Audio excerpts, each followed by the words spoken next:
ठीक है, हम अपनी सीमेंट यूनिट पढ़ रहे थे। सीमेंट यूनिट हमने कौन सा लेक्चर में आगे थे? हमने लेक्चर 7 तक सीमेंट को पढ़ लिया था। ये है हमारा लेक्चर 8 टॉपिक सीमेंट। मैं आपको एक चीज बहुत बार बता चुका हूं कि जो टॉपिक डीप होगा वो मैं आपको डीप ही पढ़ाऊंगा, उसमें मैं बिल्कुल भी कामचोरी नहीं करने वाला। जैसे कि आप बोलोगे सर 8 लेक्चर आ गए, अभी भी अगर मैं बोलूंगा तो मुझे कम से भी कम इसमें 12 to 14 लेक्चर्स और चाहिए। दैट मींस आपका सीमेंट कम से भी कम 22 लेक्चर्स में तो जाएगा। 22 लेक्चर्स आपके सीमेंट के लगेंगे। क्यों लगेंगे? मुझे मजा आ रहा है? नहीं, मजा नहीं आ रहा है। आजकल के एग्जाम्स क्या करते हैं? ऑब्जेक्टिव बुक्स तो फॉलो करते नहीं। आज से 3-4 साल पहले बात करोगे तो ऑब्जेक्टिव बुक्स फॉलो हुआ करती थी। 3-4 बुक्स आप पढ़ लो, उन बुक्स को आपने पढ़ लिया तो आपका सिलेक्शन हो जाएगा, कोई इशू नहीं था। सेम कन्वेंशनल में भी था। कन्वेंशनल के कुछ टाइप के पैटर्न, कुछ पैटर्न के क्वेश्चन प्रैक्टिस कर लो, एग्जाम में आ जाते थे। बट अब क्या होता है कि अब ना ऑब्जेक्टिव बुक्स फॉलो नहीं होती है। अगर ऑब्जेक्टिव बुक्स फॉलो नहीं होती ना तो हम एग्जाम को दोष नहीं दे सकते, हमें अपने आप को दोष देना पड़ेगा कि क्यों हम डेप्थ तक नहीं पढ़ते। आई बात समझ में? क्यों हम डेप्थ तक नहीं पढ़ते? क्योंकि देखो मैं आपको एक चीज बता रहा हूं, कहीं ना कहीं एसएससी जेईई के लिए आपका बिल्डिंग मटेरियल कंस्ट्रक्शन, पहली बात एसएससी जेईई के लिए क्यों सबके लिए इंपॉर्टेंट है। चाहे आप आईपीएस के लिए ले लो, चाहे आप एसएससी जेईई के लिए ले लो, चाहे आप असिस्टेंट इंजीनियर के लिए ले लो, बीएमसी हो गया, एस्टिमेशन हो गया। ये तो मैं सब्जेक्ट्स आपको बहुत दिनों से इंपॉर्टेंट बता रहा हूं कि बीएमसी और एस्टिमेशन आपको बहुत इंपॉर्टेंट है। ठीक है, दैट मींस अगर एग्जाम अपना लेवल बढ़ा रहा है ना तो हम ऑब्जेक्टिव बुक्स पर डिपेंड नहीं रह सकते। हुआ ऐसा लास्ट के 2 इयर्स की बात करूं तो बीएमसी के जो क्वेश्चंस आ रहे हैं एसएससी जेईई में वो किसी ऑब्जेक्टिव बुक से नहीं आ रहे।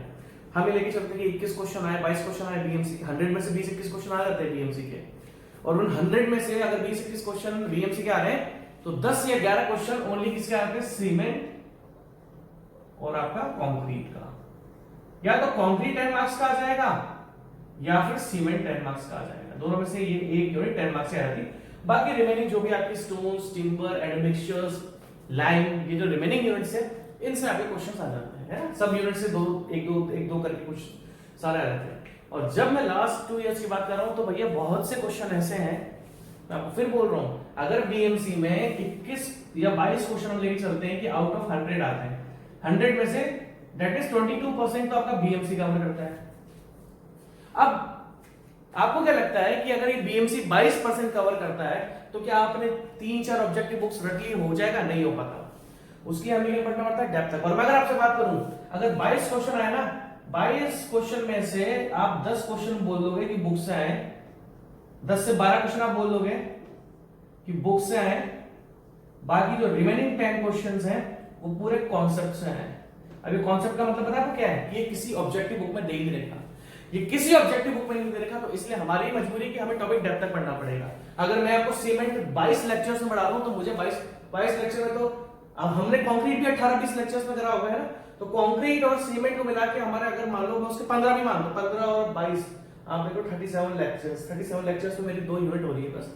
मुझे मजा नहीं आ रहा है, मुझे करंट स्थिति पता है, आप समझ लो मेरी बात। मुझे मजा नहीं आता है कि हाँ मुझे मजा आ रहा है, मेरी इज्जत बढ़ रही है कि मैं इतने घंटों में पढ़ा रहा हूं। नहीं, मुझे मेरी इज्जत नहीं बढ़ रही है। प्रॉब्लम ये है कि बुक्स फॉलो नहीं कर सकते हो।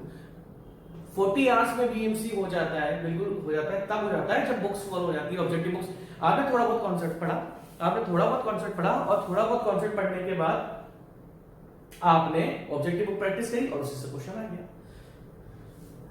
आजकल ऐसा नहीं होता है, आजकल हमें थोड़ा डेप्थ जाके पढ़ना पड़ता है ना? ठीक है, तो अगर मैं आपसे बात करूं तो हमने बहुत सारी प्रॉपर्टीज ऑर्डिनरी पोर्टलैंड सीमेंट की पढ़ ली थी, और ऑर्डिनरी पोर्टलैंड सीमेंट के बाद मैं आया था नेक्स्ट टॉपिक पर, टाइप ऑफ सीमेंट्स पर। टाइप ऑफ सीमेंट मैं आपसे डिस्कस कर रहा था, और टाइप ऑफ सीमेंट पर डिस्कशन करते हुए सबसे बढ़िया काम हमने पता क्या करा? सबसे बढ़िया काम हमने क्या करा कि हमने ओपीसी के, एक तो हमने जो भी इसके इंग्रेडिएंट्स थे ये याद रखे, और जो भी इसके बॉक्स कंपाउंड थे हमने ये याद रखे, और फिर इन दोनों को कंपेयर करते मैं आपको 3-4 टाइप के सीमेंट डिस्कस करा चुका हूं, है ना? हमने अभी कौन सा डिस्कस कर लिया? हमने लो हीट सीमेंट डिस्कस कर लिया, हमने रैपिड हार्डनिंग कर लिया, हमने एक्स्ट्रा रैपिड हार्डनिंग कर लिया, ठीक है। ऑर्डिनरी पोर्टलैंड सीमेंट को भी हमने बहुत अच्छी तरीके से डिस्कस करा था, ठीक है। तो अगर क्विक सेटिंग सीमेंट को हमने डिस्कस करा था, quick setting cement, quick setting cement हमने फिर क्विक सेटिंग सीमेंट को भी डिस्कस करा था। तो ये 5 टाइप के सीमेंट्स में आपसे डिस्कस कर चुका था। ये 5 टाइप के सीमेंट कहां-कहां यूज होते हैं और कहां-कहां ये 5 टाइप के सीमेंट ऑर्डिनरी पोर्टलैंड सीमेंट से अलग हो जाते हैं। मैंने आपको बताया कि देखो ordinary Portland cement widely use होता है, दैट मींस सबसे ज्यादा यूज होता है। ऑर्डिनरी पोर्टलैंड सीमेंट सबसे ज्यादा यूज होता है, बट कहां पर हम ऑर्डिनरी पोर्टलैंड सीमेंट नहीं यूज कर सकते हैं और उसकी जगह हमें different type of cement use करना पड़ता है, और किस तरीके से हम इन सबको ऑर्डिनरी पोर्टलैंड सीमेंट से डिफरेंट करते हैं वो सारा का सारा हमने डिस्कस करा था। और उन सब पर क्या आता है, क्वेश्चन। ये टॉपिक जो टाइप्स ऑफ सीमेंट है आपका बहुत ही ज्यादा इंपॉर्टेंट टॉपिक है। हम लोग टाइप ऑफ सीमेंट ढंग से नहीं पढ़ते हैं, हम लोग सीमेंट की प्रॉपर्टीज पढ़ लेते हैं, हम लोग सीमेंट के टेस्ट पढ़ लेते हैं कि सीमेंट का इनिशियल सेटिंग टाइम कैसे फाइंड होता है, फाइनल सेटिंग टाइम कैसे फाइंड होता है, सीमेंट का फाइननेस कैसे फाइंड कैसे होती है, सीमेंट की कंप्रेसिव स्ट्रेंथ कैसे फाइंड होती है। हम लोग क्या करते हैं, सीमेंट की ओनली टेस्ट जो होते हैं, जो लेबोरेटरी टेस्ट होते हैं, उनको पढ़ने में ज्यादा ध्यान देते हैं। पर टाइप्स ऑफ सीमेंट एक ऐसा टॉपिक है जो आप लोग मैक्सिमम टाइम इग्नोर करते हो, और इससे ना जाने कितनी बार एसएससी जे में क्वेश्चन आया है और ना जाने कितनी बार इंडियन इंजीनियरिंग सर्विसेज में क्वेश्चन आया है। हमने last time Indian engineering services से कुछ क्वेश्चन भी रहे थे। मैंने आपको अभी तक सीमेंट जितना पढ़ाया उसके बेस पर जो जितने भी आईईए से क्वेश्चन थे सारे मैंने आपसे डिस्कस करे थे, और सारे के सारे क्वेश्चन आपको इजीली सॉल्व हो गए थे, ठीक है। तो ये 5 टाइप ऑफ सीमेंट हमने डिस्कस कर लिए, जिसमें हमने देखा, मैंने आपको बताया कि रैपिड हार्डनिंग सीमेंट और एक्स्ट्रा रैपिड हार्डनिंग सीमेंट में क्या डिफरेंस है, मैंने आपको बताया था। उसके बाद हमने डिस्कस करा कि जो आपका क्विक सेटिंग सीमेंट है, अगर आप ध्यान से देखो जो क्विक सेटिंग सीमेंट है, क्विक सेटिंग सीमेंट का कितना कम इनिशियल सेटिंग टाइम होता है। अगर मैं क्विक सेटिंग सीमेंट की बात आपसे करूं, क्विक सेटिंग सीमेंट की बात मैं आपसे करूं, तो क्विक सेटिंग सीमेंट का इनिशियल टाइम कितना होता है, इनिशियल सेटिंग टाइम कितना होता है, ये भी आपका क्वेश्चन है। पहले तो मैंने आपको बताया था किस तरीके से हम ऑर्डिनरी पोर्टलैंड सीमेंट की कंपोजिशन को चेंज करते हैं और उसको हम क्विक सेटिंग सीमेंट हम इसमें ऐड करते हैं, ठीक है, और किस तरीके से हम ओपीसी की कंपोजिशन को चेंज करके क्विक सेटिंग सीमेंट बनाते हैं। और क्विक सेटिंग सीमेंट को बनाने के बाद हमने देखा था कि इसका इनिशियल सेटिंग टाइम कितना होता है, ओनली 5 मिनट्स, और फाइनल सेटिंग टाइम कितना है इसका, ओनली 30 मिनट्स। आप सोच सकते हो कि initial setting time quick setting cement का कितना होता है, 5 मिनट, और फाइनल सेटिंग टाइम कितना होता है क्विक सेटिंग सीमेंट का, 30 मिनट्स, ठीक है। तो ये डिस्कस हम कर चुके थे। अब मैं आगे की कुछ सीमेंट डिस्कस कर रहा हूं, ठीक है। अभी तो मैंने आपसे 5 ही डिस्कस करे, अभी मैं आपसे 10 सीमेंट और डिस्कस करूंगा। क्यों डिस्कस करूंगा, क्वेश्चंस आते हैं, मजा नहीं आ रहा है मुझे। हो सकता है 2 से 4 लेक्चर में आपका टाइप ऑफ सीमेंट खत्म हो, क्योंकि मुझे पता है ये डीप टॉपिक है। अगर इस टॉपिक को भी डेप्थ तक लेके नहीं गया तो फिर ये टॉपिक आपको बिल्कुल समझ में नहीं आएगा, और इससे क्वेश्चंस आते हैं। समझने की कोशिश करो, ऑब्जेक्टिव बुक्स फॉलो नहीं होती है आजकल, है ना, ऑब्जेक्टिव बुक्स फॉलो नहीं होती है, मैं नहीं बोलता कि नहीं होती है। 100 में से 55 to 60% हो जाएगी। दैट मींस अगर आप जितनी भी 3-4 फेमस ऑब्जेक्टिव बुक्स हैं, नाम तो मैं दूंगा नहीं किसी का, 3-4 ऑब्जेक्टिव बुक्स फेमस कौन कौन सी होती है आपको भी पता है, पढ़ लो उनको पढ़ लो। मैं आपसे बोलता हूं कि आप है ना 60% तक है ना क्वेश्चन उसमें आ जाएंगे, 60% क्वेश्चन बुक से आ जाएंगे, 100% नहीं आएंगे। आप फेमस ऑब्जेक्टिव बुक्स पढ़ लो, 60% क्वेश्चन उसके अंदर से आ जाएंगे, 100% नहीं आएंगे। इस 60% में भी आप कुछ ना कुछ गलत करके तो आओगे, ऐसा नहीं कि 60 के 60 क्वेश्चन आप गलत करके आओगे। तो मैं मान लेता हूं कि अगर बुक से 60% क्वेश्चन आए तो आप 60 मतलब मान लो अगर 100 में से 60 क्वेश्चन बुक में से आए तो 60 में से आप 50 बिल्कुल करेक्ट करके आ गए, 50 क्वेश्चन बिल्कुल करेक्ट करके आ गए। आपको लगता है 50% पे आज का सिलेक्शन हो रहा है? मैं तो बोल रहा हूं कि सारी बुक्स पढ़ लो, 60% क्वेश्चन आ जाएंगे, पढ़ लो आप 60% क्वेश्चन। 60% क्वेश्चन में से आप 50 नंबर कंसीडर करो, आप 50 ठीक करके आए हो, चलो मैं तो मानता हूं 60 भी ठीक, 60 में 60 ठीक करके आ गया। 60 में सिलेक्शन होता है आजकल? नहीं होता। मिनिमम से मिनिमम हमें 75% क्वेश्चन, दैट मींस 75 क्वेश्चंस तो सही करने पड़ेंगे, तब जाके आपका सिलेक्शन होगा। अब ये रिमेनिंग क्वेश्चन कहां से आएंगे? डेप्थ से पढ़ने से आएंगे, है ना। मैं ये नहीं बोलता ऑब्जेक्टिव बुक्स फॉलो नहीं होती, होती है। आज भी पढ़ोगे तो 60% क्वेश्चन ऑब्जेक्टिव बुक से ही आएंगे, बट जो आज से 3-4 साल पहले की कहानी थी कि 100% क्वेश्चन बुक से आते थे, अब वो क्राइटेरिया थोड़ा सा चेंज हो गया। अब जो भी एग्जाम आपका सेट करता है, जो पेपर आपको सेट करता है, वो आपसे उम्मीद रखता है कि आपको डिटेल थोरो नॉलेज हो किसी भी सब्जेक्ट की, तो ये आपको होनी चाहिए, है ना। मैं आपसे समझा रहा हूँ, मुझे नहीं मजा आता है सीमेंट को 20 घंटे पढ़ा के, मेरी मजबूरी है कि सीमेंट को मुझे इतना पढ़ाना पड़ेगा ताकि आपका एक भी क्वेश्चन, क्यों मैं सीमेंट को इतनी इंपॉर्टेंस दे रहा हूँ, क्यों मैंने कंक्रीट को आपकी इतनी इंपॉर्टेंस दी थी, क्योंकि भैया 10 या 11 क्वेश्चन ओनली या तो सीमेंट ले जाएगा या कंक्रीट ले जाएगा। मैं तो मान रहा हूं कि इस साल नहीं आ रहा, एक बार भी मैं तो ये मान के चलता हूं कि इस साल आपका सीमेंट का एक भी क्वेश्चन नहीं आता, इस साल आपका कंक्रीट का एक भी क्वेश्चन नहीं आता, बट भैया प्रीवियस में आया है तो मुझे इसको इज्जत देनी पड़ेगी। एग्जाम में कौन सी यूनिट इंपॉर्टेंट हो जाए कोई नहीं बोल सकता, तो हम ओनली सीमेंट कंक्रीट की हम अपनी हर एक यूनिट को डिटेल पढ़ेंगे, है ना, हम अपनी हर एक यूनिट को डिटेल पढ़ेंगे, ठीक है। तो चालू करते हैं नेक्स्ट इवेंट को, इसको बाद में टाइम पास करेंगे इस बारे में, ठीक है। भैया बीएमसी की इंपॉर्टेंस मुझे आपको बतानी पड़ेगी, बीएमसी की इंपॉर्टेंस अगर मैंने आपको नहीं बताई तो फिर आप बीएमसी है ना बहुत लाइट, आप समझोगे कि बीएमसी इतना टफ तो नहीं है, बिल्कुल बीएमसी आपका इतना टफ नहीं है, मैं नहीं बोलता कि बीएमसी आपका टफ होगा, बट इतना जरूर बोलता हूं कि बीएमसी की बहुत माइनर चीजें आपको हिलाकर रख देगी, बीएमसी की बहुत माइनर चीजें आपको हिलाकर रख देगी। जैसे कि मैंने आपसे लास्ट जो टॉपिक डिस्कस किया था वो था लो हीट सीमेंट।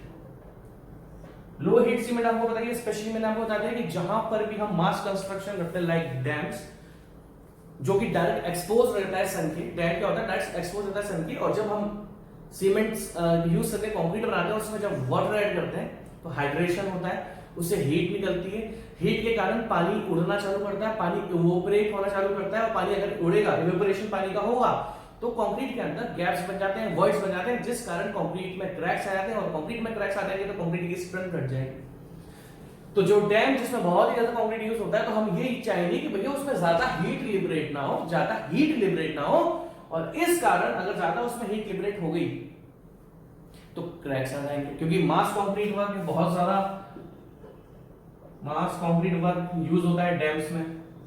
तो अगर आपने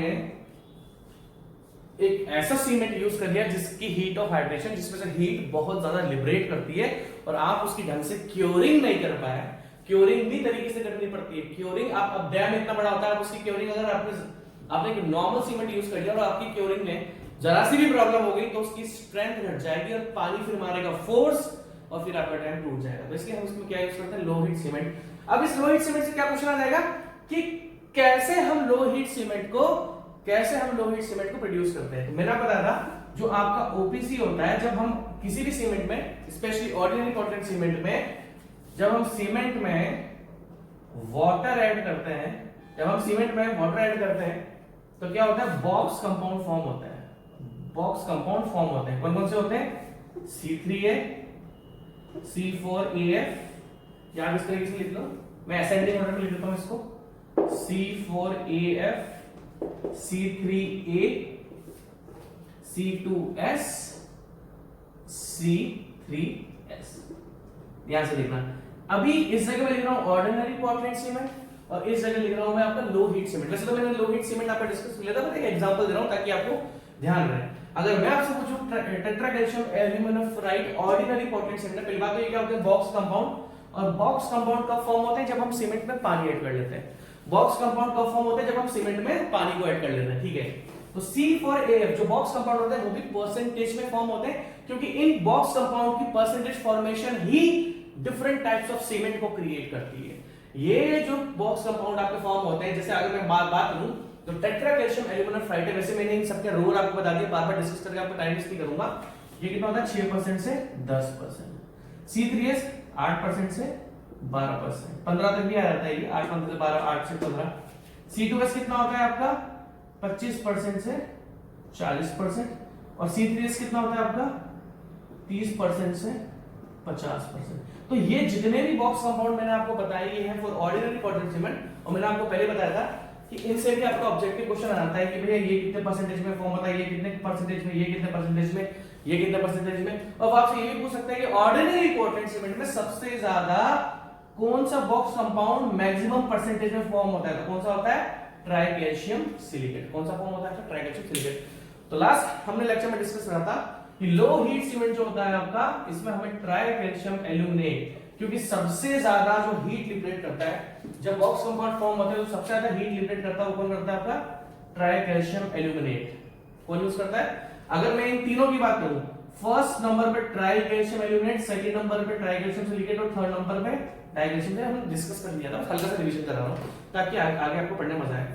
तो लो हीट सीमेंट में हमने क्या करता है, अगर मैं ऑर्डिनरी पोर्टलैंड सीमेंट की आपसे बात करूं तो ऑर्डिनरी पोर्टलैंड सीमेंट में हमने ट्राई कैल्शियम एल्यूमिनेट कितना रखा हुआ है, 8% से 12%। और मैंने आपको अभी क्या बताया कि जब हम सीमेंट में पानी ऐड कर देते हैं, वाटर ऐड कर देते हैं, तो बॉक्स कंपाउंड फॉर्म होते हैं। और बॉक्स कंपाउंड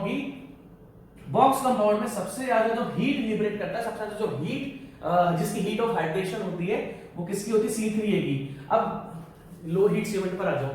लो हीट भैया ऐसी हीट जो कि लो हो, तो दैट मींस मुझे C3A को क्या करना पड़ेगा, रिड्यूस करना पड़ेगा।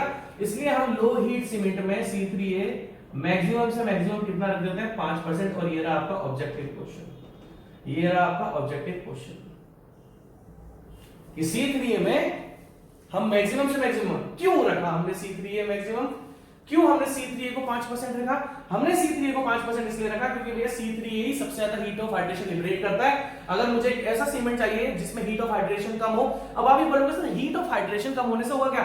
भैया हीट ऑफ हाइड्रेशन होने से कंक्रीट के अंदर जो पानी मिलाकर आपने कंक्रीट बनाया, ऑब्वियसली जब आप कंक्रीट में यूज करोगे तो उसमें आपको वाटर ऐड करना पड़ता है। जब हम वाटर ऐड करेंगे, जब C3A ही कम है तो हीट कम लिबरेट होगी, हीट कम लिबरेट होगी क्योंकि मैंने आपको बताया रैंकिंग देखो, सबसे ज्यादा हीट कौन लिबरेट करता है, C3A। उसका कौन करता है, ट्राइकैल्शियम सिलिकेट, उसका डाइकैल्शियम सिलिकेट। तो सबसे कम कौन करेगा, डाइकैल्शियम सिलिकेट। ठीक है, तो अगर मैं इसकी बात करूं लो हीट सीमेंट की, तो भैया आपको हीट कम लिबरेट करवानी है। और आपसे अगर कोई पूछे कि आपको हीट कम लिबरेट क्यों करवानी है, हीट कम लिबरेट इसलिए कराइए क्योंकि जितनी कम हीट लिबरेट होगी, देखो ध्यान से, कितना परसेंट है, 5%। जितनी कम हीट लिबरेट होगी उतना ही कम पानी उड़ेगा, इवोपरेट होगा, और फिर वॉइड्स में से फिर वॉइड्स जनरेट नहीं होंगे।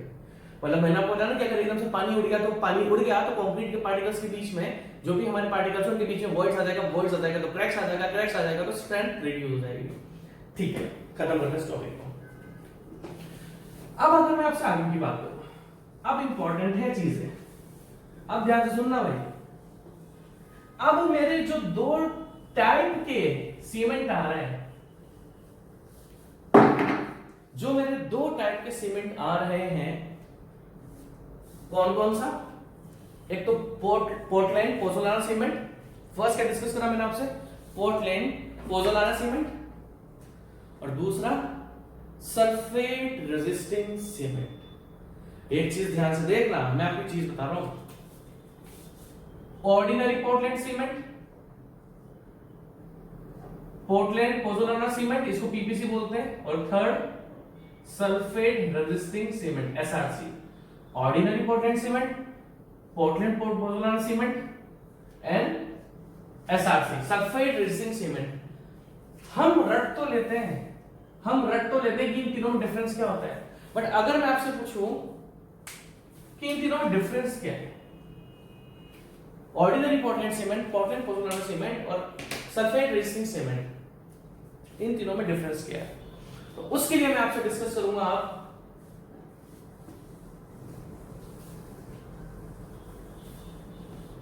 पानी के गला सूख गया, तो मेरा गला सूख गया, देखना बहुत ज्यादा। एक ऐसी टर्म लेके आ रहा हूं जो कि एग्जाम्स में एकदम से दिख जाएगी आपको। अगर मैं आपसे एक चीज पूछूं, देखो होता क्या है, इस चीज का कॉन्सेप्ट कोई टॉपिक नहीं होता है, जो मैं आपको कॉन्सेप्ट समझाने वाला हूं, इन तीनों के कॉन्सेप्ट के लिए आपको मुझे एक कॉन्सेप्ट समझाना पड़ेगा। एक तो सल्फेट अटैक्स क्या होता है, सल्फेट अटैक्स भूल जाओ, एक टॉपिक डिस्कस करता हूं, व्हाट इज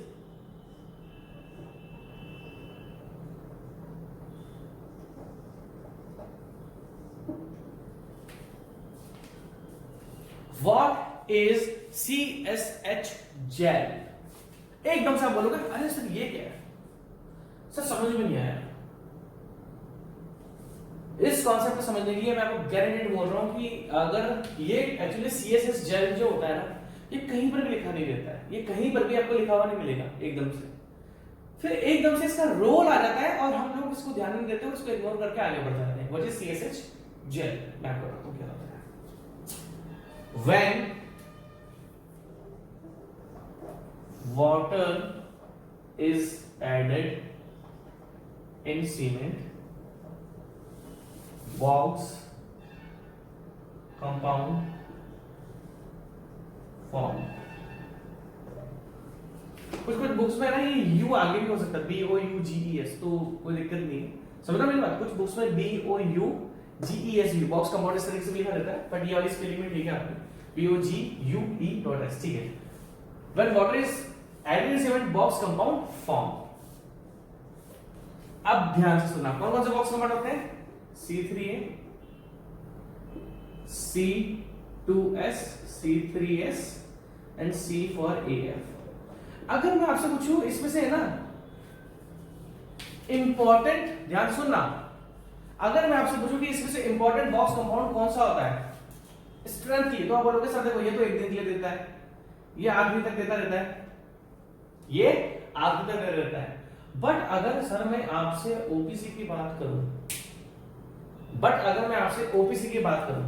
ओपीसी की सर बात करूं, 3rd day, 7th day and sir 28th day. Sir देखो ओपीसी की अगर मैं बात करता हूं आपसे, तो 3rd ओपीसी 33 की अगर हम बात करते हैं, अगर आप 43 की भी बात कर लो, 23, 33 एंड 43। अगर मैं ओबीसी 33 की बात कर रहा हूं, 16, 22, 33। तो अगर आप ध्यान से देखो, तो मैंने आपको बताया था कि जब हम कंक्रीट यूज करते हैं तो हम देख लेते हैं कि हम 7 से 10 दिन बाद भी उसमें देखो कंक्रीट की फाइनल स्ट्रेंथ कब गेन होती है? 28th डे में। कंक्रीट की फाइनल स्ट्रेंथ आपकी कब गेन होगी? 28th day. कब गेन होगी आपकी? 28th day. 28th डे अगर आपकी कंक्रीट की फाइनल स्ट्रेंथ गेन होगी, तो अगर आप ध्यान से देखो तो यार ये अगर 22 अराउंड 66% होता है, ये आपका 7वें दिन ही गेन हो जाता है। मतलब कहने का मतलब ये है कि तीसरे दिन से 7वें दिन में बहुत ही, दैट मींस अगर मैं आपसे बात करूं तो तीसरे दिन से 7वें दिन तक, देखो पहले दिन तो कौन इंपॉर्टेंट रोल प्ले करता है? ट्राइकेशन एल्यूमिनेट। पहले दिन कौन इंपॉर्टेंट रोल प्ले करता है? ट्राइकेशन एल्यूमिनेट। मैंने आपको फर्स्ट डे स्ट्रेंथ बताई नहीं है ना। फिर जब हम 3rd डे से लेकर 7th डे तक आते हैं तो आप देखोगे अराउंड 66% स्ट्रेंथ आपकी गेन हो जाती है। कितनी स्ट्रेंथ गेन होती है आपकी? 66%। और फर्स्ट मतलब सेकंड डे से लेके 7th डे तक कौन एक्टिव रहता है?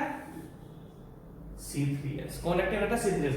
Now when water is added in cement, box compound form। जब बॉक्स कंपाउंड फॉर्म हो जाते हैं तो हम देखते हैं कि यार जो main time of gain of strength वाला टाइम ड्यूरेशन है वो पहले 7वें दिन का होता है, जिसमें आपकी 66% स्ट्रेंथ गेन हो जाती है। सही बात है। और वो किसके कारण होती है? आपकी C3S के कारण। वो किसके कारण होती है? आपकी C3S के कारण। मेरी बात समझने की कोशिश करो तो होता क्या है? Again this box compound react with water, specially कौन सा? ट्राइग्लिसराइड।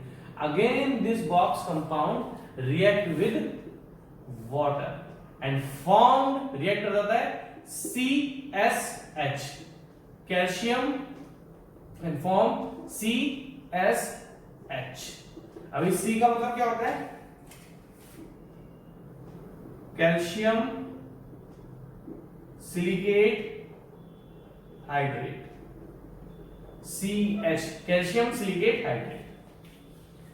ये CSH पता है क्या होता है? आप ध्यान से सुनना भाई, पहले पानी ऐड करा तो बॉक्स कंपाउंड फॉर्म हुए, बॉक्स कंपाउंड फिर जब पानी के साथ रिएक्ट करते हैं ना तो आपका फॉर्म होता है CSH जेल। ये CSH जेल जो होता है ना, this CS gel is responsible for this CSH gel is responsible for the binding of material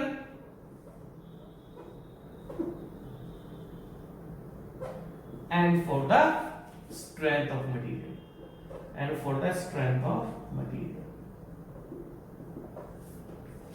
this CSH gel is formed responsible for the binding of material and for the strength of material.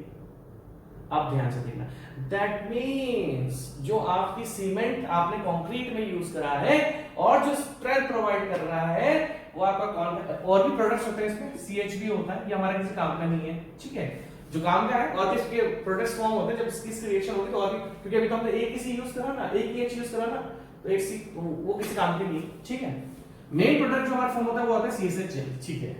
तो CSH jail ही आप समझो, कहानी समझो, पहले पानी आया cement में, आपने lime, silica, alumina, iron oxide, सब मैग्नीशियम सब कुछ मिला के रखा हुआ है ना।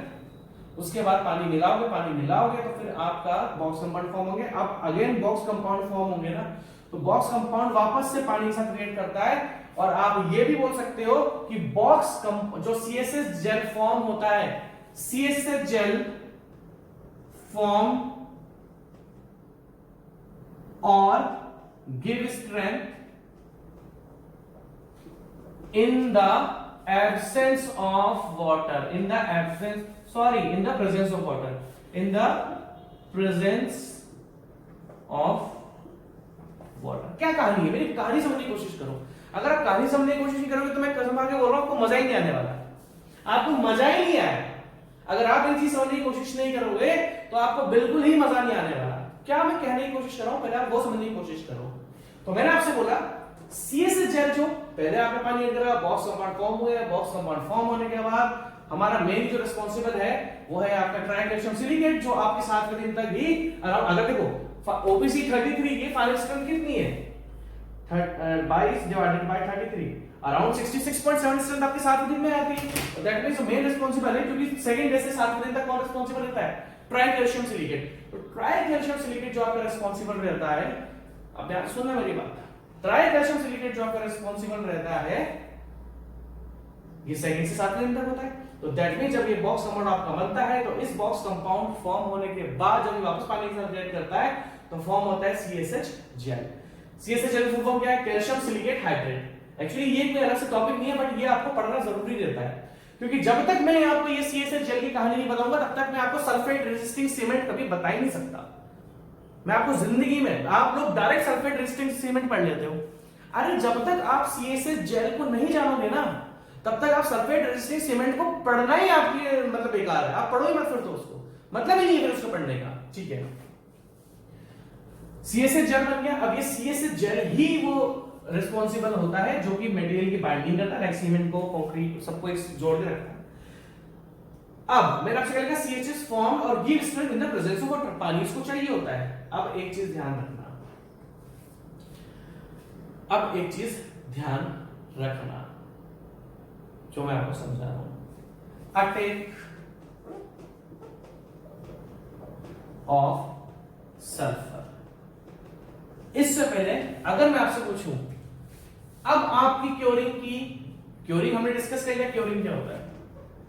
अब अगर मैं आपसे पूछूं क्यों क्योरिंग आप जनरली 14 डेज तक करते हो, अगर मैं क्योरिंग को आपको और एक्सप्लेन करना चाहूं कि क्यों क्योरिंग आप 14 डेज तक करते हो, अभी मैंने आपसे क्या बोला, इस क्योरिंग पर मैं वापस आऊंगा, मैं घूम फिर के आपके कुछ टॉपिक्स ऐसे होंगे जिन पर मैं बार बार आऊंगा। और क्यों आऊंगा, ताकि आपके दिमाग में घुस जाए वो टॉपिक। तो मैं क्योरिंग का एक अलग डेफिनेशन और दे सकता हूं, क्योंकि भैया अगर मुझे CSH जेल से स्ट्रेंथ चाहिए, अगर मुझे CSH जेल से स्ट्रेंथ चाहिए तो मुझे क्या चाहिए होगा, पानी। तो आप चाहोगे ना, जब तक आपका एटलीस्ट C3S रिस्पांसिबल है, आप चाहोगे ना कि जब तक आपका C3S का रोल कितने दिन तक होता है, नॉर्मली 6 to 7 डेज, आपका कौन रोल होता है, C3S। तो अगर आप चाहते हो कि भैया C3S से आप हेल्प पाओ फॉर फॉर्मिंग CSH जेल, तो आपको पानी तो चाहिए होगा। पानी नहीं होगा, अगर पानी नहीं होगा तो फिर आपका CSH जेल फॉर्म ही नहीं होगा।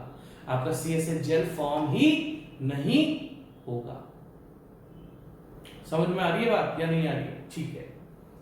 अब क्या होता है, ये जो आपका सल्फर होता है, सल्फेट्स होते हैं, अटैक्स ऑफ सल्फेट्स।